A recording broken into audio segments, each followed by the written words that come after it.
Hi, it's Bill here. Here we have a rook against a pawn supported by the king. A rook against a pawn is the most difficult of all the piece against pawn endgames.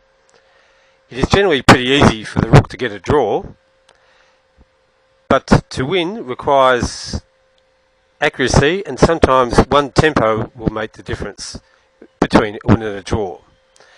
The first move for white is quite difficult, and there is only one move to win. So if you'd like to have a go at working it out, you can pause the video. Okay, so now for the move. Rook to d2. And you may wonder, why do you move to this square? Well, normally you'd like to move the rook where it is a long way for the king, so it is difficult for the king to attack it. But there's a reason why it hasn't gone all the way back to the edge of the board. The other point is white wants to keep the rook on the d file to stop the pawn. Okay, so black's best move here is to advance his pawn.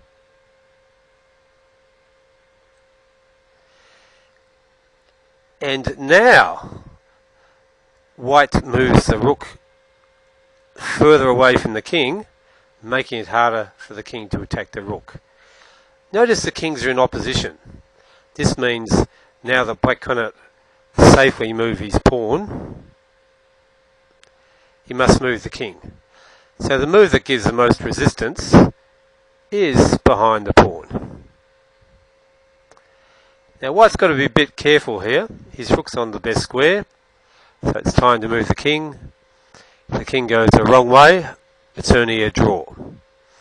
If it comes up in this direction, rather than coming around on this side, black comes here to help keep the white king away. And if the white king attempts to come in, the pawn advances, king goes back, king comes up, king's up. The king can attack the rook moves, and black will promote a pawn and force a draw. So if I back up, so after king d5, white's best move is to take the opposition. Now, what white's plan is to move the king on the opposite side to where the black king goes. Okay, so say if black goes towards the king side, white comes straight back. So he pushes the pawn. Now the trick is white's going to attack the pawn from this side. So he brings the king here. King goes forward. King attacks the pawn. Pawn moves forward. King attacks the pawn twice.